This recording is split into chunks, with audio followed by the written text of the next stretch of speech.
जय हिंद दोस्तों। बायोलॉजी में आज हम लोग देखेंगे तीसरा चैप्टर जो कि माइक्रो ऑर्गेनिज्म है। इसका सब्जेक्टिव वीडियो चैनल पे अपलोड है। इसे मैंने पहले ही करवा दिया था। आशा करता हूँ उसे सब्जेक्टिव वीडियो को 2-3 बार आप लोग देखे होंगे।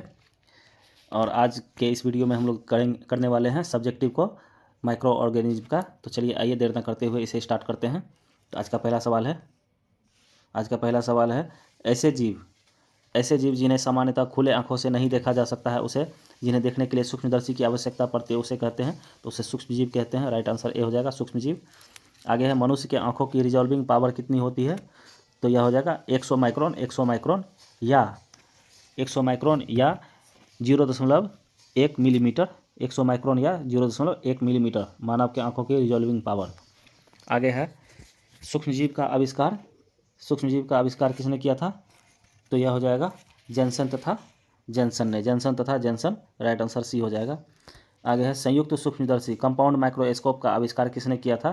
कंपाउंड माइक्रोस्कोप का ल्यूवेनहॉक। अब तक का सबसे एडवांस माइक्रोस्कोप है कंपाउंड माइक्रोस्कोप। अब आगे देखते हैं 5 नंबर में इलेक्ट्रॉन माइक्रोस्कोप का आविष्कार किसने किया था?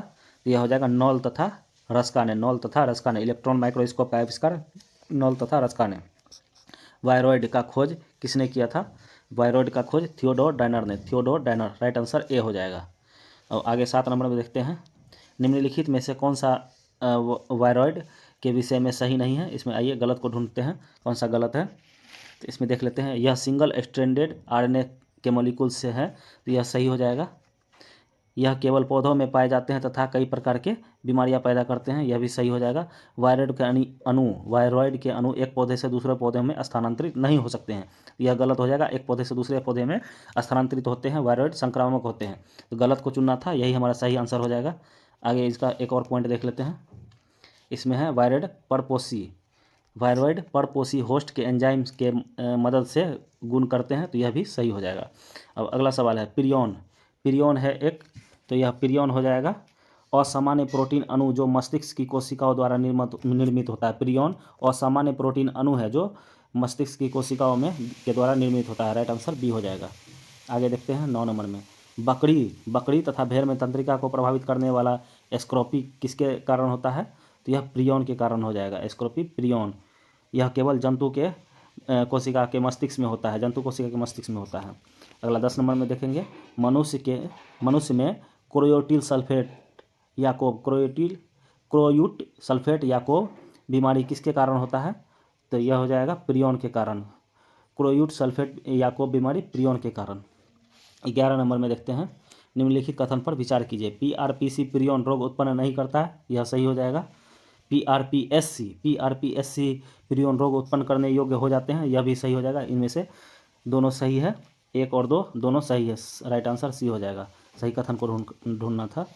अब आगे देखते हैं 12 नंबर में असामान्य प्रोटीन अणु प्रियन कितने अमीनो अम्ल के बने होते हैं? तो असामान्य का चयन करना है। असामान्य 254 एमिनो एसिड के बने होते हैं, यही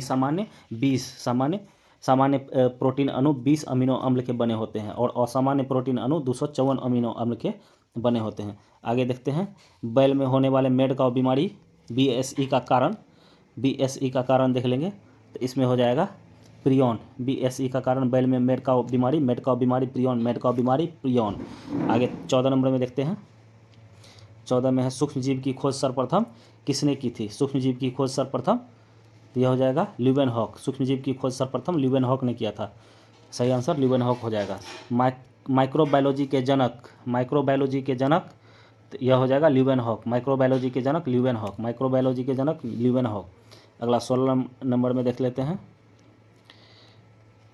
निम्नलिखित कथनों पर विचार कीजिए। सूक्ष्मजीव की श्रेणी के सभी एक कोशिकीय सजीव को रखा जाता है। सूक्ष्मजीव की श्रेणी में सभी एक कोशिकीय जीव को रखा जाता है, यह सही हो जाएगा। आगे है कुछ बहुकोशिकीय सजीव जैसे कवक एवं कुछ शैवाल भी सूक्ष्मजीव की श्रेणी में आते हैं, यह भी सही हो जाएगा। सूक्ष्मजीव सर्वव्यापी है, यानी सूक्ष्मजीव प्रत्येक हर जगह उपस्थित हैं, सभी प्रकार के जलवायु और परिस्थिति में पाए जाते हैं, यह भी सही हो जाएगा। तो सही कथन का चयन करना है। 1, 2 और 3 तीनों सही है। राइट आंसर डी हो जाएगा। आगे देखते हैं 17 नंबर में निम्नलिखित में कौन सा कथन सही नहीं है? इसमें गलत को ढूंढना है। आइए देखते हैं। तो इसमें सभी वायरस परजीवी होते हैं, यह सही हो जाएगा। वायरस भोज्य पदार्थ के लिए परपोषी पर निर्भर करते हैं, यह भी सही हो जाएगा। वायरस प्रोटीन और न्यूक्लिक एसिड से मिलकर बने होते हैं, यह भी सही हो जाएगा। वायरस में श्वसन क्रिया होती है, यह गलत हो जाएगा। वायरस में श्वसन क्रिया नहीं होती है, गलत का ही चयन करना था, यही इसका राइट आंसर हो जाएगा। 18 में होस्ट कोशिका के बाहर वायरस का कण, वायरस जब कण के रूप में रहता है, होस्ट कोशिका के बाहर जब वायरस कण के रूप में रहता है तब उसे कहते हैं, तब उसे विरियन कहते हैं, तब उसे विरियन कहते हैं। आगे है पौधों में विषाणु द्वारा उत्पन्न बीमारी का अध्ययन सर्वप्रथम किस पौधे में किया गया था? तो यह तंबाकू के पौधे में किया गया था, तंबाकू के पौधे में किया गया था। आगे देखते हैं तंबाकू में मोज़ेक बीमारी वायरस द्वारा होने वाला, इसका सर्वप्रथम पता किसने लगाया था? इसका सर्वप्रथम पता इवानोव्स्की ने लगाया था। इवानोव्स्की ने 1892 में, इवानोव्स्की ने इसका पता इवानोव्स्की ने 1892 में किया था। सर्वप्रथम रोगी पौधे से वायरस को रवेदार रूप में प्राप्त करने वाला वैज्ञानिक, तो वह हो जाएगा स्टेनले। स्टेनले ने रवेदार रूप में प्राप्त किया था। अब आगे देखते हैं 22 नंबर में। 22 में है वायरस न तो प्रोकैरियोटिक है और न ही यूकैरियोटिक है। वायरस न तो प्रोकैरियोटिक है न ही यूकैरियोटिक है। आगे है निम्नलिखित कथन पर विचार कीजिए। वायरस में श्वसन नहीं होता है, यह सही हो जाएगा। वायरस में श्वसन नहीं होता है, वायरस केवल जीवित कोशिकाओं में ही जनन कर सकते हैं, यह भी सही हो जाएगा। तो इसमें सही कथन का चयन करना है, 1 तथा 2 दोनों सही है। आगे देखते हैं 24 में टोबैको मोज़ेक वायरस निम्न न्यूक्लिक एसिड होता है। टोबैको मोज़ेक वायरस, तो यह आरएनए का होता है। Tobacco mosaic virus nucleic acid और आरएनए का होता है। आगे है 25 नंबर में निम्नलिखित में से कौन सी बीमारी वायरस द्वारा नहीं होता है? आइए देखते हैं वायरस के द्वारा नहीं होता है। इसमें चेचक, इन्फ्लुएंजा और हर्पीज, ये तीनों वायरस के द्वारा होता है, जबकि डिप्थीरिया वायरस के द्वारा नहीं होता है। तो इसमें नहीं होने वाला पूछ रहा था, तो डिप्थीरिया इसका राइट आंसर हो जाएगा, राइट आंसर डी। 26 में देखते हैं सर्वप्रथम विषाणु की खोज किसके द्वारा किया गया था? विषाणु की खोज देख लेंगे तो यह इवानोव्स्की हो जाएगा। विषाणु की खोज सर्वप्रथम इवानोव्स्की के द्वारा, विषाणु की खोज इवानोव्स्की के द्वारा। अब आगे है विषाणु माने जाते हैं, तो आगे देखते हैं विषाणु माने जाते हैं, तो विषाणु सजीव और निर्जीव के बीच का ट्रांजिशनल ग्रुप माना जाता है। सजीव और निर्जीव के बीच का योजक कड़ी, ट्रांजिशनल ग्रुप, यही इसका राइट आंसर हो जाएगा सी। आगे 28 में देखते हैं HIV human immuno deficiency virus, human immuno deficiency virus द्वारा होने वाला रोग हो जाएगा, तो एड्स हो जाएगा, राइट आंसर सी हो जाएगा, एड्स।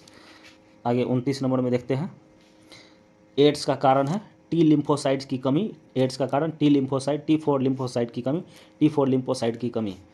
एड्स फैलता है, एड्स शारीरिक संपर्क से फैलता है, एड्स फैलता है शारीरिक संपर्क से। अब आगे 31 नंबर में देख लेंगे एड्स देने वाले वायरस की पहचान किस वर्ष हुई थी? तो इसका पहचान वर्ष 1986 ईस्वी में किया गया था। एड्स वायरस की पहचान वर्ष 1981 में अमेरिका में हुआ था, वहीं भारत में वर्ष 1986 में, अमेरिका में 1981 में हुआ था और भारत में 1986 में।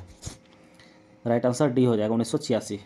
अब आगे देखते हैं 32 नंबर में एलिसा जांच किस रोग की पहचान की जाती है? एलिसा जांच, तो यह एलिसा एड्स से संबंधित है। एलिसा जांच एड्स रोग की पहचान के लिए किया जाता है, राइट आंसर डी हो जाएगा। अगला है हार्ट काट आर्ट, यह एड्स से संबंधित है, यह एड्स से संबंध है।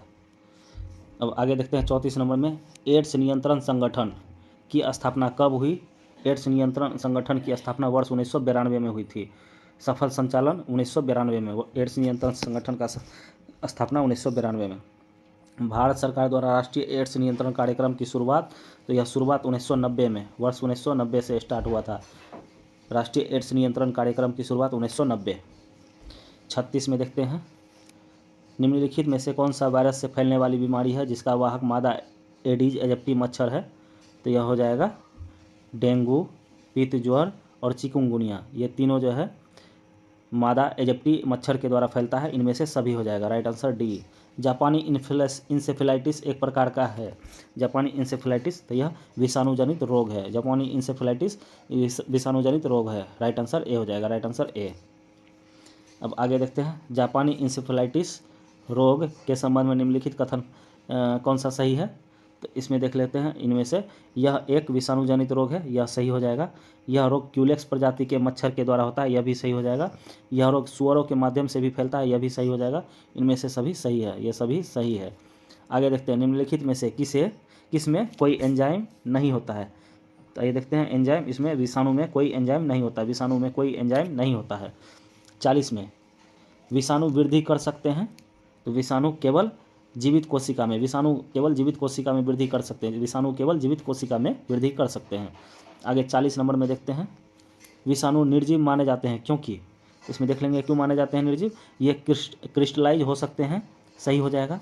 इसमें श्वसन नहीं होता है, कोशिका के बाहर इसमें उपापचय की क्रिया नहीं होती है। इन सभी कारणों के कारण विषाणु निर्जीव माने जाते हैं। राइट आंसर डी हो जाएगा।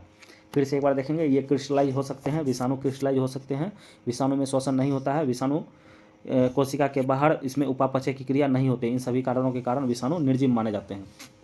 अब अगला 42 नंबर में देखते हैं, विषाणु सजीव माने जाते हैं क्योंकि, तो इसका आकार और संरचना भिन्न होता है, यह जनन कर सकता है, इसमें उत्परिवर्तन की क्षमता होती है। इन सभी कारणों के कारण विषाणु सजीव माने जाते हैं। विषाणु सजीव मानने का कारण है इसका आकार और संरचना भिन्न होता है, यह जनन कर सकता है, इसमें उत्परिवर्तन की क्षमता होती है। राइट आंसर डी हो जाएगा।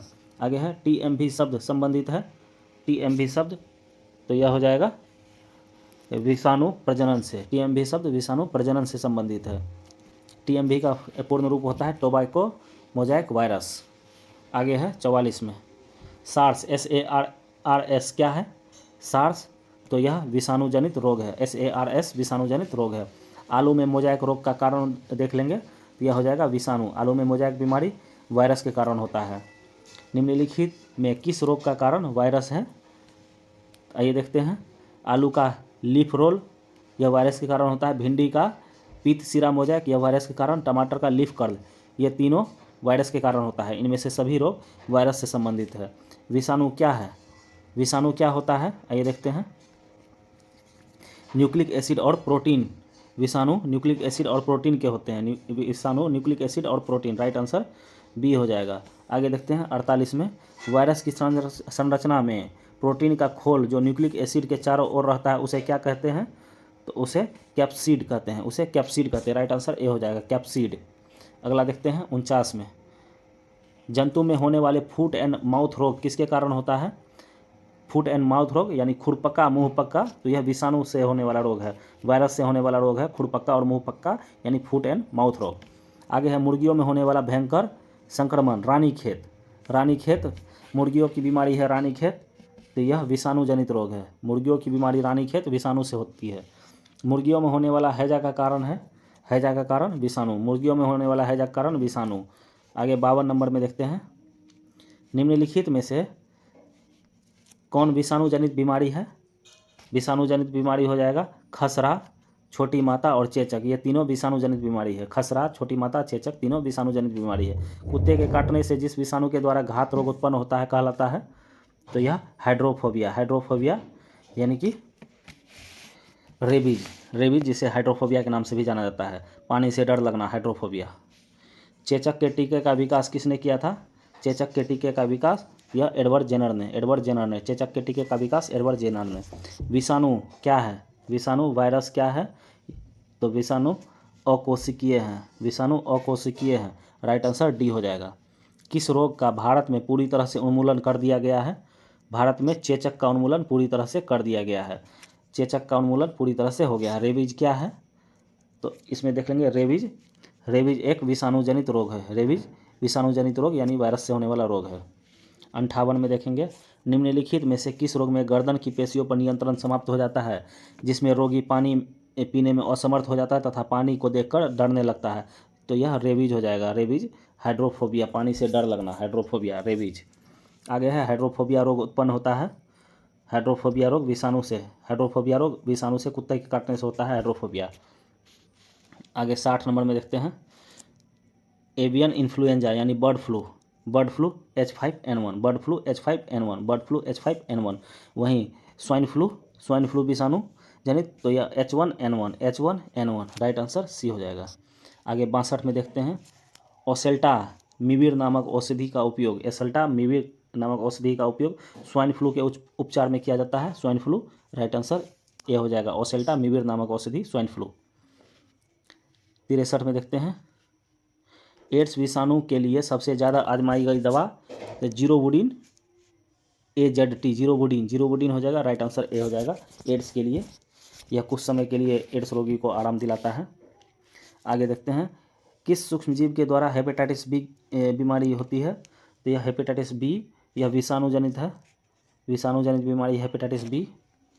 निम्नलिखित रोग पर विचार कीजिए। तो आइए देखते हैं, जो कि विषाणुजनित रोग है, इन निम्नलिखित में से कौन सा रोग विषाणुजनित हो जाएगा। तो इसमें रेबीज, खसरा और फ्लू, रेबीज, खसरा और फ्लू, इनमें से तीनों विषाणुजनित है। राइट आंसर बी हो जाएगा। 66 का देख लेते हैं। निम्नलिखित कथन पर विचार किए। सूक्ष्मजीव द्वारा होने वाला संक्रामक रोग, तो यह सही हो जाएगा। सूक्ष्मजीव के द्वारा होने वाला रोग संक्रामक होता है। अनुवांशिक रोग संक्रामक नहीं होता है, यह भी सही हो जाएगा। अनुवांशिक रोग संक्रामक नहीं होता है।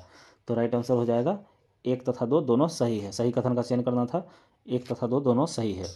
67 में है मंकी फीवर रोग। मंकी फीवर रोग, तो इसका हो जाएगा वायरस से होता है। मंकी फीवर रोग वायरस से।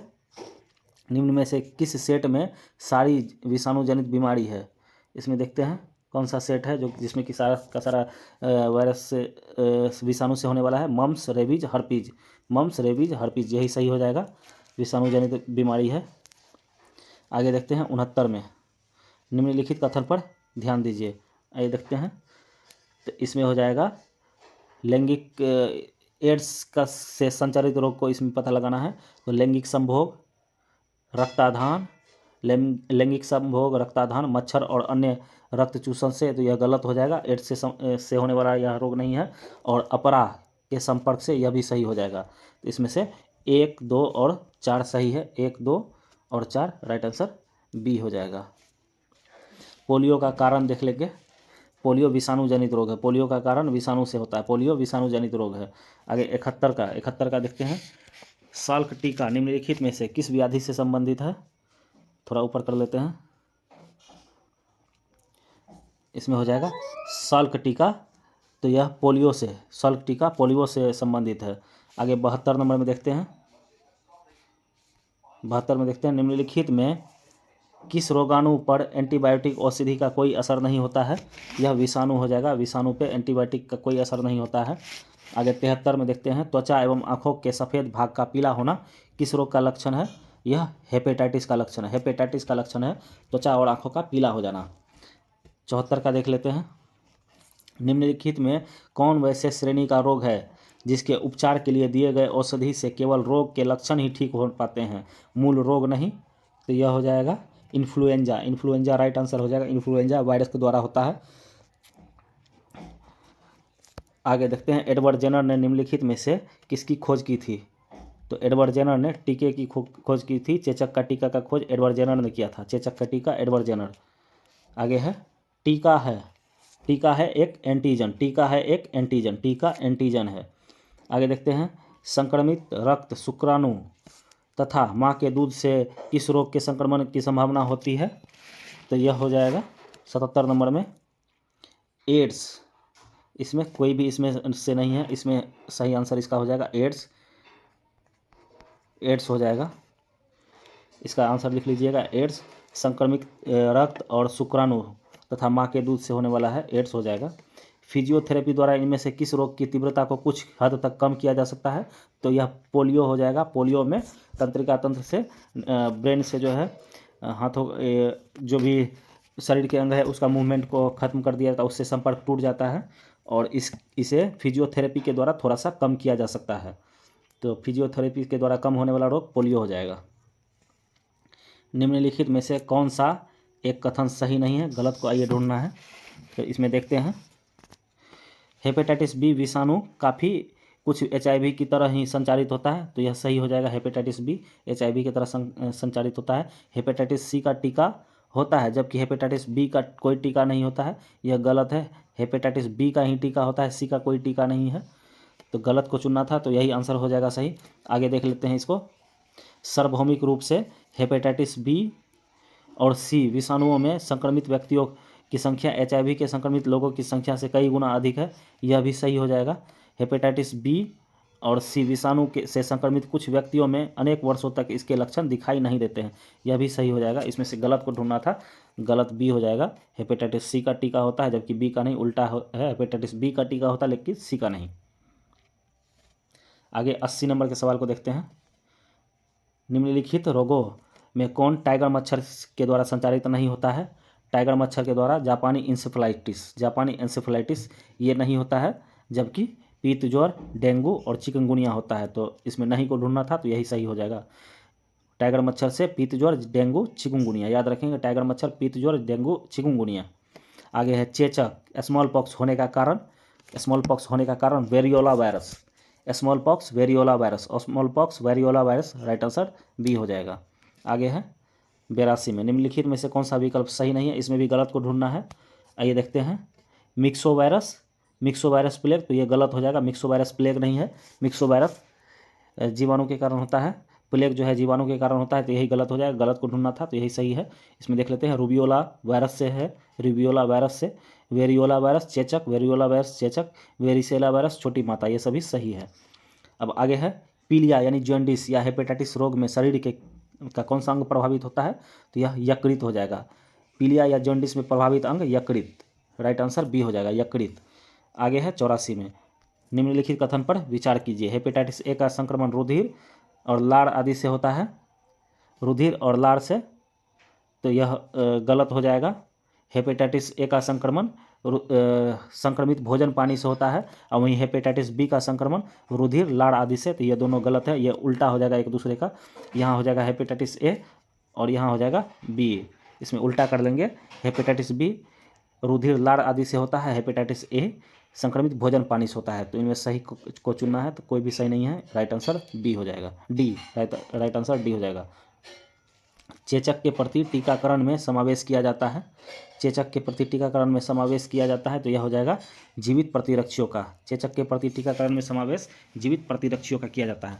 सुअरों का मानवीय रिहायशी क्षेत्र से दूर रखना किस रोग के उन्मूलन में सहायक होता है, तो यह हो जाएगा जापानी इंसेफ्लाइटिस रोग से उन्मूलन में सहायक होता है। सुअरों को रिहायशी इलाके से दूर रखना जापानी इंसेफ्लाइटिस के उन्मूलन में सहायक होता है।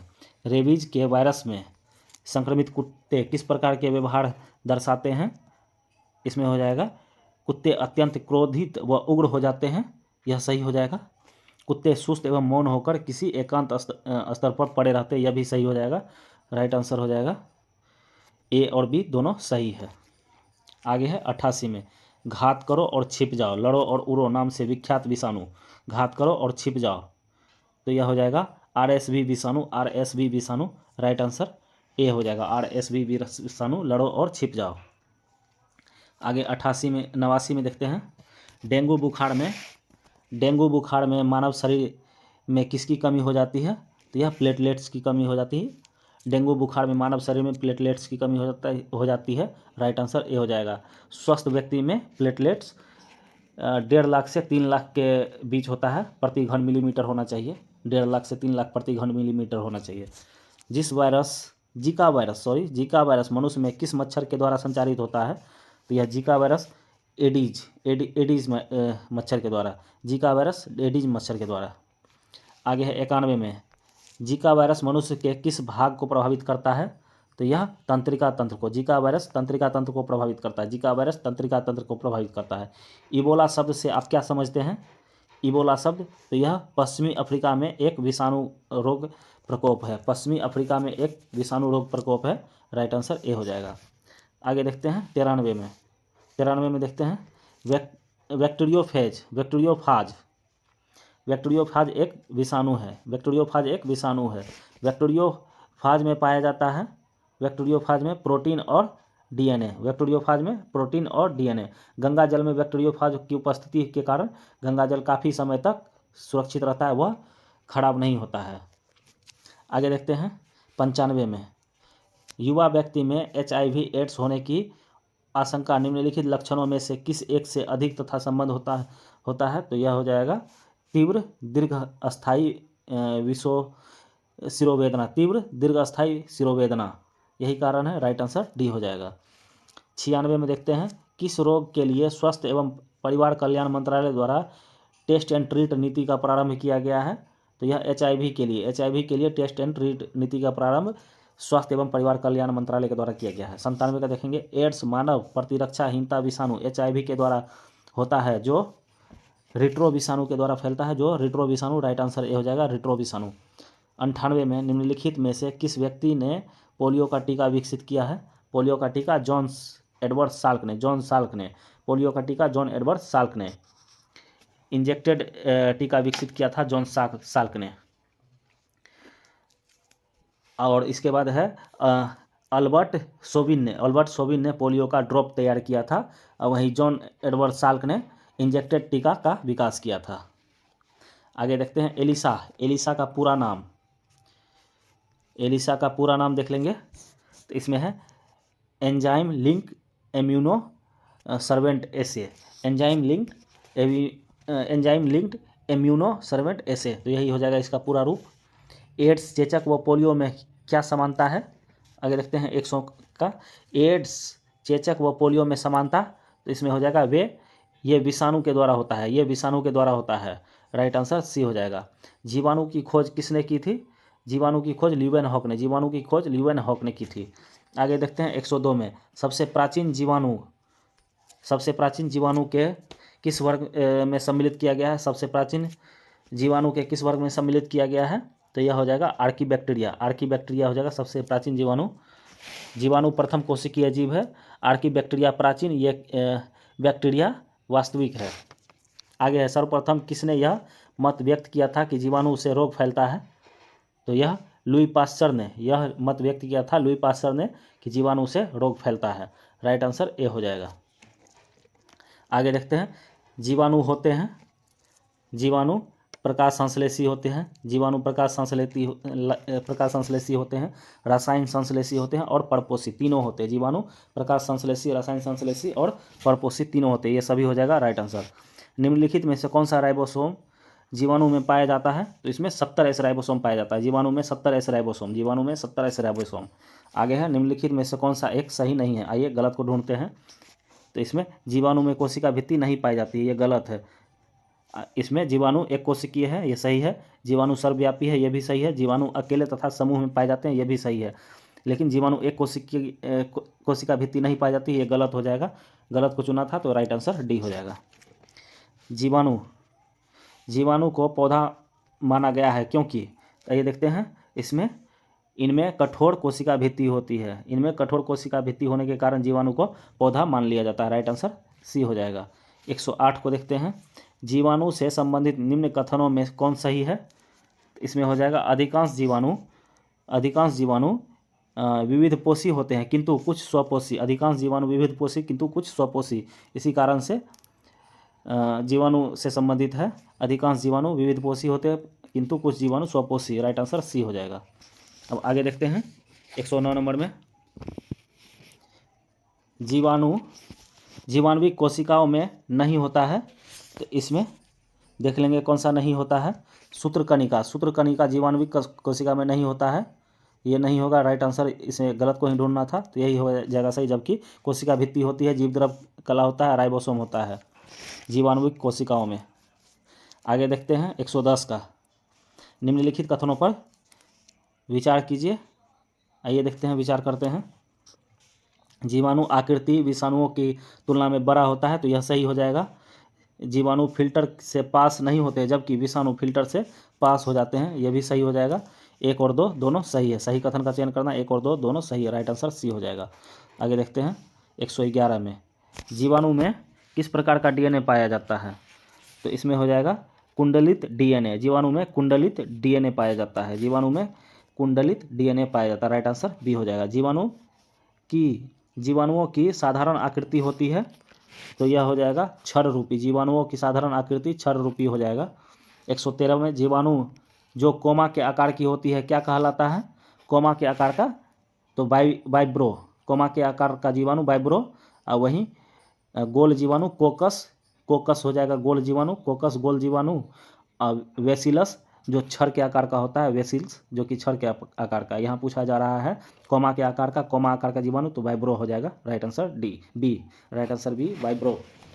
गोल आकृति वाले जीवाणु, तो यह हो जाएगा कोकाई, गोल आकृति वाले जीवाणु कोकाई। आगे है 115 में, जो जीवाणु आकार में सबसे छोटा होता है कहलाते हैं, तो यह गोलाणु कहलाते हैं। जो जीवाणु आकार में सबसे छोटा, गोलाणु, आकार में सबसे छोटा जीवाणु गोलाणु कहलाते हैं।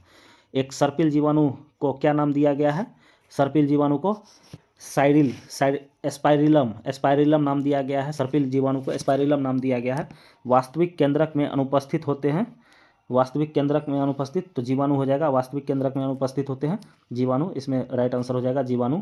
आगे है जीवाणु कोशिका में अभाव होता है, तो यह केंद्रक, केंद्रिक झिल्ली, केंद्रक, केंद्रिका, केंद्रक झिल्ली, केंद्रक, केंद्रिका, केंद्रक झिल्ली, इन तीनों का अभाव होता है, इन सभी का अभाव होता है। आगे देखते हैं, निम्नलिखित में से कौन सर्वाधिक संख्या में पाए जाते हैं? सर्वाधिक संख्या में जीवाणु पाए जाते हैं, सर्वाधिक संख्या में जीवाणु पाए जाते हैं। आगे देखते हैं, बैक्टीरिया, बैक्टीरिया में पाए जाने वाले प्रकाश संश्लेषण कहलाता है, तो यह हो जाएगा वर्निकी। प्रकाश, बैक्टीरिया में पाए जाने वाले प्रकाश संश्लेषण वर्निकी कहलाता है, राइट आंसर बी हो जाएगा। आगे देखते हैं 121 में, प्रकाश संश्लेषी बैक्टीरिया में पाए जाते हैं, तो यह हो जाएगा क्रोमेटोफोर, राइट आंसर डी। जीवाणुओं में श्वसन का स्थान, यह हो जाएगा कोशिका झिल्ली, जीवाणुओं में श्वसन का स्थान कोशिका झिल्ली है, कोशिका झिल्ली, राइट आंसर ए है। साइनोबैक्टीरिया को क्या कहा जाता है? साइनोबैक्टीरिया को, इसमें देखेंगे साइनोबैक्टीरिया को क्या कहा जाता है, तो यह हो जाएगा नीलहरित शैवाल, साइनोबैक्टीरिया को नीलहरित शैवाल कहा जाता है। साइनोबैक्टीरिया होते हैं, साइनोबैक्टीरिया प्रकाशीय विविधपोषी होते हैं, साइनोबैक्टीरिया प्रकाशीय विविधपोषी होते हैं। जीवाणु के अभिरंजक के लिए उपयोग होता है, जीवाणु के अभिरंजक के लिए क्रिस्टल वायलेट, क्रिस्टल वायलेट, जीवाणु के अभिरंजक के लिए क्रिस्टल वायलेट उपयोग होता है। आगे देखते हैं, निम्नलिखित में कौन सबसे छोटा जीव है? सबसे छोटा जीव माइक्रोप्लाज्मा, सबसे छोटा जीव माइक्रोप्लाज्मा होगा, राइट आंसर डी हो जाएगा माइक्रोप्लाज्मा। जो जीवाणु सीधे ही वायुमंडलीय नाइट्रोजन को नाइट्रोजन के यौगिक में बदलता है कहलाते हैं, तो वह नाइट्रोजन स्थिरीकरण जीवाणु कहलाते हैं, नाइट्रोजन स्थिरीकरण जीवाणु हो जाएगा, right answer C. Nodule, nodule पाए जाते हैं जिनमें नाइट्रोजन स्थिरीकरण बैक्टीरिया मौजूद होता है, तो यह हो जाएगा चना में नोड्यूल, यह दलहन पौधे में पाया जाता है नोड्यूल, जिसमें नाइट्रोजन स्थिरीकरण बैक्टीरिया मौजूद होता है दलहन पौधे में, दलहन में चना हो जाएगा। आगे है मूल ग्रंथिकाओं यानी रूट नोडल्स पाए जाते हैं, रूट नोडल्स, तो यह कुछ लेग्यूमिनस पादपों तथा कुछ अन्य पौधों में, कुछ लेग्यूमिनस पादपों तथा अन्य पौधों में मूल ग्रंथिकाओं रूट नोडल्स पाए जाते हैं, राइट आंसर ए हो जाएगा। आगे है 130 में, नाइट्रोजन स्थिरीकरण में निम्नांकित में कौन सी फसल सहायक है? तो नाइट्रोजन स्थिरीकरण में दलहनी फसल हो जाएगा, इसमें 130 में हो जाएगा फली हो जाएगा, दलहनी पौधा फली। 131 का देख लेते हैं, निम्नलिखित में से कौन सा सहजीवी नाइट्रोजन यौगिक जीवाणु है? सहजीवी नाइट्रोजन यौगिक, तो यह राइजोबियम हो जाएगा, दलहनी राइजोबियम, दलहन के जड़ों से, राइट आंसर ए हो जाएगा। अब आगे देखते हैं, नाइट्रोजन स्थिरीकरण में लैग हीमोग्लोबिन का क्या कार्य है? इसका हो जाएगा ऑक्सीजन का अवशोषण, लैग हीमोग्लोबिन का कार्य ऑक्सीजन का अवशोषण हो जाएगा। अब आगे देखते हैं 133 में, अधिक नमक वाले अचार में जीव नहीं रह सकते हैं, अधिक नमक वाले अचार में जीव नहीं रह सकते हैं, इसमें हो जाएगा जीवाणु के जीव द्रव्य कुंचित हो जाते हैं और इस तरह मर जाते हैं, जीवाणु जीव द्रव्य कुंचित हो जाते हैं और इस तरह मर जाते हैं, तो यही कारण हो जाएगा अधिक नमक वाले अचार में, जो कि काफ़ी लंबे समय तक खराब नहीं होता है। आगे 134 में, प्रसीवन खाद्य परिरक्षण में मदद करता है, प्रसीवन खाद्य परिरक्षण में जैव रासायनिक अभिक्रिया की दर कम करके, प्रसीवन खाद्य रक्षक यानी कि फ्रिज में जैव रासायनिक अभिक्रिया की दर काफ़ी कम हो जाती है, ताकि खाद्य पदार्थ काफ़ी लंबे समय तक सुरक्षित रह पाता है, राइट आंसर डी हो जाएगा। आगे है 135 में, जीवाणुओं को पौधा मान लिया गया है क्योंकि, इसमें देखेंगे इनमें कठोर कोशिका भित्ति होती है, जीवाणु को पौधा मान लिया गया है, इसमें कठोर कोशिका भित्ति होती है, राइट आंसर बी हो जाएगा। आगे है बैक्टीरिया में पाए जाने वाले छोटे छोटे बालों के समान की संरचना कहलाती है, तो यह पिलाई या फिम्बरी कहलाती है, राइट आंसर डी हो जाएगा। आगे है 137 में, हेटेरोसिस्ट पाए जाते हैं, हेटेरोसिस्ट, तो हेटेरोसिस्ट साइनोबैक्टीरियम पाया जाता है, हेटेरोसिस्ट साइनोबैक्टीरियम। निम्नलिखित में से कौन सा जीव पीपीएलओ कहलाता है? यह पीपीएलओ माइक्रोप्लाज्मा कहलाएगा, पीपीएलओ माइक्रोप्लाज्मा। 139 में देखते हैं, ग्राम पॉजिटिव तथा ग्राम नेगेटिव बैक्टीरिया में अंतर होता है, यह हो जाएगा कोशिका भित्ति के कारण, ग्राम पॉजिटिव तथा ग्राम नेगेटिव बैक्टीरिया में अंतर कोशिका भित्ति के कारण। आगे देखते हैं 140 में, 140 में नंबर में देखते हैं रिकेटेसिस एक समूह है, रिकेटेसिस एक समूह है बैक्टीरिया का, रिकेटेसिस समूह है बैक्टीरिया का। राइट आंसर बी हो जाएगा। साइनोबैक्टीरिया तथा बैक्टीरिया में समान रूप पाए जाते हैं। साइनोबैक्टीरिया तथा बैक्टीरिया में समान रूप न्यूक्लियोइड का। साइनोबैक्टीरिया तथा बैक्टीरिया में समान रूप न्यूक्लियोइड। Right answer A. मानव के आंत में कौन सा बैक्टीरिया पाया जाता है? मानव के आंत में तो यह हो जाएगा एसर्सिया कोलाई, एसर्सिया कोलाई मानव के आंत में पाया जाता है। अब आगे है भोजन की विषाक्तता उत्पन्न होती है, तो यह क्लोस्ट्रीडियम बेटुलिनम, क्लोस्ट्रीडियम बेटुलिनम, भोजन की विषाक्तता क्लोस्ट्रीडियम बेटुलिनम। राइट आंसर सी हो जाएगा। आगे 144 में देखते हैं मृदा में धान की पैदावार बढ़ाने वाला मुक्तजीवी जीवाणु, मृदा में धान की पैदावार, तो यह एनाबीना हो जाएगा। यह साइनोबैक्टीरिया है, एनाबीना साइनोबैक्टीरिया है, नाइट्रोजन स्थिरीकरण में सहायक होता है। एनाबीना साइनोबैक्टीरिया नाइट्रोजन स्थिरीकरण में सहायक होता है। राइट आंसर डी हो जाएगा। आगे है दही जमने में निम्नलिखित में से किस सूक्ष्मजीव का प्रयोग किया जाता है? दही जमने में लैक्टोबैसिलस का प्रयोग किया जाता है। लैक्टोबैसिलस सूक्ष्मजीव के कारण ही दही जमता है।